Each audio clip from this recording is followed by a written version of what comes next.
बिहार की कुर्नी विधानसभा सीट पर नीतीश कुमार का महागठबंधन फेल हो गया, तो वहीं दूसरी तरफ इस सीट पर बीजेपी की जीत के बाद रामविलास पासवान की पार्टी लोक जनशक्ति पार्टी के मुखिया चिराग पासवान का कॉन्फिडेंस भी डबल होते दिखाई दे रहा है।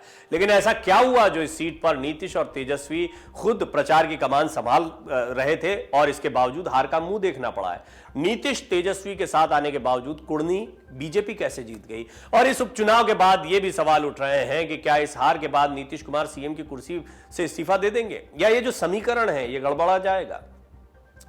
दरअसल लालू प्रसाद यादव की पार्टी आरजेडी ने कुर्नी उपचुनाव में मिली हार का ठीकरा नीतीश कुमार के सिर पर फोड़ा है। यहां तक कि कुर्नी से पार्टी के पूर्व विधायक अनिल सहनी ने नीतीश कुमार से सीएम पद से इस्तीफा देने की मांग करते हुए तेजस्वी यादव को पद सौंपने की मांग की है। अब नीतीश इस्तीफा देंगे या नहीं, अभी ये तो बाद की बात है, लेकिन अभी के लिए ये समझते हैं कि आखिर खुद प्रचार का जिम्मा संभाल रहे नीतीश को ही हार क्यों मिली, इसके पीछे का सियासी गणित क्या है। जानकारों के मुताबिक तेजस्वी यादव ने यूं ही कुर्नी विधानसभा की सीट जेडीयू को नहीं दी थी। इसके पीछे तेजस्वी की चतुराई भी बताई जा रही है। राजनीति में खुद को सेफ पोजीशन पर रखते हुए तेजस्वी ने अपने मुंह बोले चाचा के साथ खेल कर दिया, ये भी कई लोग कह रहे हैं। चिर दुश्मन से कथित तौर पर चिर साथी बने चाचा नीतीश कुमार को एक तरीके से उन्होंने परेशानी में डाल दिया है। कुर्नी प्रचार की कमान खुद नीतीश कुमार ने संभाली थी। तेजस्वी यादव ने तो बीमार पिता का हवाला दे दिया और कई बार पुरानी गलतियों के लिए माफी भी मांगी। सिटिंग विधायक आरजेडी के अनिल सहनी है, लेकिन फर्जी ट्रैवल बिल के चक्कर में उनकी विधायकी चली गई। अनिल सहनी अयोग्य ठहराए गए तो नीतीश से यह कह दिया गया कि वो उपचुनाव लड़ लें। पार्टी ने नीतीश कैबिनेट में रहे मनोज कुशवाहा को उतार दिया। तेजस्वी यादव ने सोचा कि लिटमस टेस्ट कुर्नी में ही होगा, क्या वाकई 18% वोट भी नीतीश के साथ है या नहीं। पलटू राम की छवि से विख्यात होते जा रहे हैं वो, कम से कम विपक्ष के तो यही आरोप उन पर रहते हैं, इसी तरह के जुमले विपक्ष उनके लिए इस्तेमाल कर रहा है। नीतीश की वाकई राजनीतिक साख जो है वो दांव पर लगी हुई है और अब जो कुर्नी विधानसभा के नतीजे आए हैं वो काफी कुछ कह रहे हैं। बीजेपी का साथ छोड़ने और महागठबंधन का हिस्सा बनने के बाद नीतीश के लिए पहला मौका था जब बीजेपी और जेडीयू के उम्मीदवार आमने सामने थे।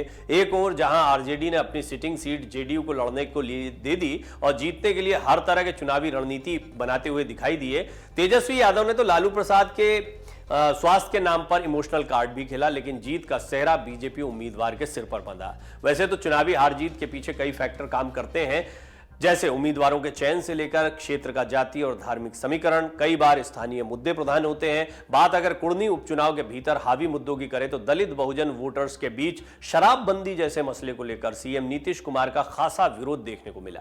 उनका विरोध इस बात को लेकर भी रहा कि शराबबंदी के बावजूद चारों तरफ शराब का सेवन खुलेआम जारी है।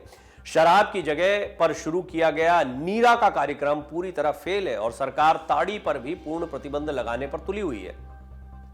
प्रशासन के लोग शराबबंदी के नाम पर उन्हें प्रताड़ित कर रहे हैं। संभ्रांत तबका तो सब कुछ करते हुए भी मामला मैनेज कर लेता है, लेकिन दलित बहुजन समाज इसकी भारी कीमत चुका रहा है। नीतीश कुमार का कोर वोट कही जाने वाली महिलाओं ने तो उनकी सभा में आकर भी अपना विरोध दर्ज कराया है। मतलब शराबबंदी कर दी गई लेकिन शराबबंदी जैसी स्थिति नहीं दिखती है, बल्कि और हालात बुरे हो गए। नीतीश की जो महागठबंधन है वो सबसे पिछड़ी जातियों और मुसलमानों का प्रतिनिधित्व कर रहा था, लेकिन बीजेपी ने नीतीश की महागठबंधन में सेंधमारी कर दी। भाजपा प्रत्याशी केदार प्रसाद गुप्ता ने मुख्यमंत्री नीतीश कुमार की जेडीयू के मनोज सिंह कुशवाहा को 3649 मतों के अंतर से हराया और अब 243 सदस्यीय बिहार विधानसभा में कुर्नी में जीत से भाजपा की ताकत बढ़कर 78 हो गई है। भाजपा की संख्या अब लालू प्रसाद के नेतृत्व वाली आरजेडी से सिर्फ एक कम है, जिनके पास में 79 विधायक हैं, जिसके बाद जेडीयू का नंबर आता सबसे कम है, 45 विधायक हैं। राजद विधायक अनिल कुमार सहनी के अयोग्य ठहराए जाने के बाद कुर्नी उपचुनाव जरूरी हो गया था। कुल मिलाकर 13 उम्मीदवार मैदान में थे, लेकिन वास्तविक मुकाबला भाजपा और जेडीयू के इर्द गिर्द केंद्रित रहा। इस नतीजे से महागठबंधन खेमे को बड़ा झटका लगा है। खासकर नीतीश कुमार की जेडीयू में हलचल तेज हो गई है। एक तरफ लोक जनशक्ति पार्टी के नेता इसे चिराग पासवान की मेहनत का परिणाम बता रहे हैं, दूसरी तरफ कुर्नी में जेडीयू की हार के बाद नीतीश कुमार की पार्टी के नेता उपेंद्र कुशवाहा पर हमलावर हैं, इशारों इशारों में नसीहत दे रहे हैं। वहीं अब कांग्रेस पार्टी ने भी कुर्नी की हार को लेकर नीतीश कुमार की शराबबंदी और ताड़ी पर प्रतिबंध को हार की वजह बताया है। जेडीयू संसदीय बोर्ड के अध्यक्ष उपेंद्र कुशवाहा ने नतीजों पर प्रतिक्रिया देते हुए ट्वीट किया कि हमें कुढ़नी उपचुनाव के नतीजों से बहुत कुछ सीखने की जरूरत है। पहला सबक, जनता चुनाव परिणाम के बाद सुशील कुमार मोदी ने तत्काल मुख्यमंत्री नीतीश कुमार से इस्तीफा मांग लिया। उन्होंने कहा कि गोपालगंज और अब कुढ़नी विधानसभा उपचुनाव में हार के बाद नीतीश को मुख्यमंत्री पद से इस्तीफा दे देना चाहिए। वैसे तो पिछले महीने भी बिहार की 2 सीटों पर उपचुनाव हुए थे, एक था गोपालगंज और दूसरा मोकामा। गोपालगंज बीजेपी जीती तो मोकामा आरजेडी के खाते में गई।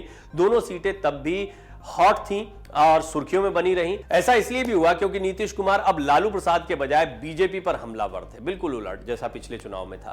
बीजेपी के खिलाफ विपक्षी एकता की बात कह रहे हैं। हालांकि तब वो इन दोनों सीटों पर चुनाव प्रचार के लिए नहीं गए थे। उनके जाने या न जाने को लेकर भी तरह तरह की बातें तब हुई थी।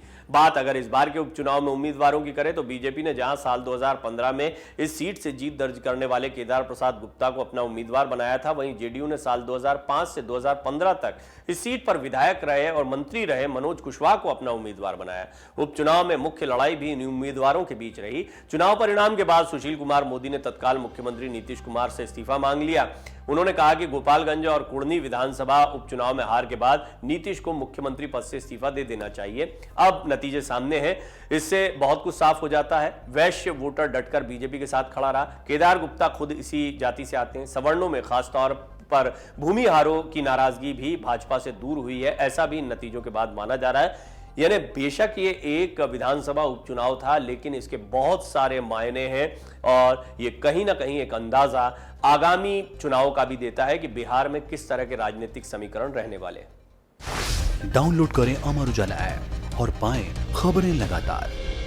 अगर आप ये वीडियो YouTube पर देख रहे हैं तो हमारे चैनल को सब्सक्राइब करें और बेल आइकन को दबाना ना भूलें। अगर आप Facebook पर ये वीडियो देख रहे हैं तो हमारे पेज को लाइक करें।